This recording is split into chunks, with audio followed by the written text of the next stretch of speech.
প্রিয় বন্ধুরা, আজকের এই ভিডিওতে অভিনেতা প্রসেনজিৎ চট্টোপাধ্যায়ের ব্যক্তিগত জীবন সম্বন্ধে কিছু কথা আলোচনা করছি। ভারতের তথা বাংলা চলচ্চিত্রের জনপ্রিয় নায়ক প্রসেনজিৎ চট্টোপাধ্যায়। তার প্রথম স্ত্রীর নাম দেবশ্রী রায়। 1993 খ্রিস্টাব্দে তাঁরা বিয়ে করেছিলেন, কিন্তু সেই বিয়েটা ভেঙে যায়। সালটা ছিল 1995 সাল। এরপর 1997 সালে তিনি অপর্ণা গুহ ঠাকুরতাকে বিয়ে করেছিলেন। 2002 সালে এই বিয়েটাও ভেঙে যায়। চিত্রনায়িকা তথা অভিনেত্রী অর্পিতাকে তিনি বিয়ে করেন 2002 সালে। এই দম্পতির একমাত্র সন্তান প্রসেনজিৎ চট্টোপাধ্যায়। কিন্তু প্রসেনজিৎ আর অর্পিতার দাম্পত্য জীবন এখন কেমন চলছে? কারণ এই দুইজনের সঙ্গে সংশ্লিষ্ট লোকজনের কাছ থেকে জানা গেছে তাদের দাম্পত্য এবং সংসার জীবন একেবারেই সুখের নয়। অনেক দিন থেকেই সম্পর্কের টানাপোড়েন চলছে। আরও জানা গেছে তারা একসঙ্গে থাকেন না। তবে নিজেদের সম্পর্ক নিয়ে প্রসেনজিৎ বা অর্পিতা কেউই সংবাদ মাধ্যমের কাছে মুখ খোলেননি। এদিকে অনেক দিন পর আবার চলচ্চিত্রে অভিনয় করছেন অর্পিতা। এবার তিনি অভিনয় করবেন দেবের সঙ্গে। ছবির নাম সাঁঝবাতি। এখানেই বিপত্তি ঘটেছে। দেবের সঙ্গে প্রসেনজিতের সম্পর্ক কয়েক বছর ধরে মোটেই ভালো নেই।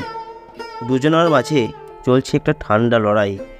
জানা গেছে 2017 সালে দুর্গাপূজা উপলক্ষে 22শে সেপ্টেম্বর দেব তার ককপিট ছবিটি মুক্তি দেন।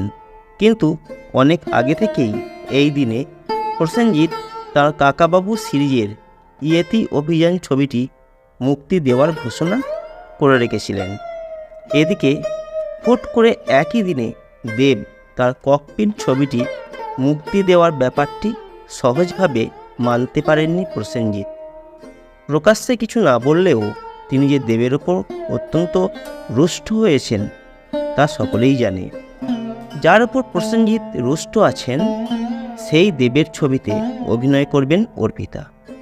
বোঝাই যাচ্ছে এতদিন চার দেওয়ালের মধ্যে যে ক্ষোভ জমেছিল এবারে তা প্রকাশ্যে এসেছে। সাঁঝবাতি ছবি নিয়ে সম্প্রতি সংবাদ সম্মেলনের আয়োজন করা হয়েছিল। সেই সম্মেলনে উপস্থিত ছিলেন দেব এবং অর্পিতা। সাংবাদিকরা এই সুযোগ হাতছাড়া করতে চাননি। সুপারস্টার প্রসেনজিতের সঙ্গে কাজ করা এবং সংসার নিয়ে অনেকগুলি প্রশ্ন করেছিলেন সাংবাদিকরা। জবাবে অর্পিতা বলেছেন, একজন সুপারস্টারের সঙ্গে কাজ করার অভিজ্ঞতা খুব একটা ভালো নয়। সংসার করার অভিজ্ঞতা আরও খারাপ। আবার একজন সুপারস্টারের সঙ্গে কাজ করতে যাচ্ছি। সামনে কি হবে আমার কোনো ধারণা নেই। প্রসেনজিৎ আর অর্পিতা বিয়ে করেছেন 20 বছর অতিক্রম হলো। প্রসেনজিৎ ব্যস্ত চলচ্চিত্রে অভিনয় নিয়ে আর প্রযোজনা নিয়ে।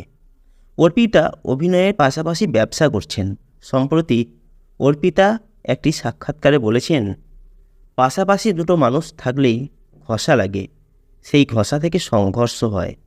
যদি মানুষ দুটো পৃথক থাকে তাহলে সংঘর্ষের সম্ভাবনা অনেক কমে যায়, জার্নিটা মসৃণ হয়। দীর্ঘ কয়েক বছর ধরে আমি দিল্লিতে থাকি।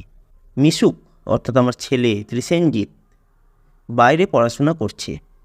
ছুটিতে ও বাড়ি এলে কলকাতায় এসে থাকি।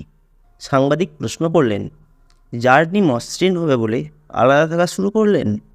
অর্পিতা হেসে বললেন, না না, আমরা দুজনেই একে অপরকে স্পেস দেওয়ায় বিশ্বাস করি। Too much overlapping, too much ইন্টারফেয়ারিংয়ে কোনো সম্পর্ক ভালো থাকে না। এটা অন্যের পক্ষে বোঝা হয়তো সম্ভব নয়। আমাকে অনেক বন্ধু আর আত্মীয় এটা নিয়ে প্রশ্ন করেন। আমি বলতে বলতে ক্লান্ত হয়ে গেছি। একসঙ্গে থাকাটা দাম্পত্য জীবনের সব কিছু নয়। সারা জীবন পাশাপাশি থেকেও স্বামী স্ত্রীর খারাপ সম্পর্ক আমি দেখেছি। দূরত্বটাও জরুরি, তাতে পারস্পরিক প্রয়োজন অনুভব করতে পারা যায়। আমার আর বুম্বার জীবনে যাই থাকুক না কেন, আমি যদি কোনো সমস্যায় পড়ি ও সবার আগে এগিয়ে আসবে। আমার দিক থেকেও তাই। এই হলো বর্তমান সময়ের মহানায়ক প্রসেনজিৎ চট্টোপাধ্যায়ের ব্যক্তিগত জীবন। প্রসেনজিৎ এবং অর্পিতার ব্যক্তিগত জীবন, দাম্পত্য জীবন নিয়ে ছোট্ট এই ভিডিওটি কেমন লাগলো? যদি ভালো লাগে লাইক করবেন, শেয়ার করবেন আর অবশ্যই চ্যানেলটিকে সাবস্ক্রাইব করবেন।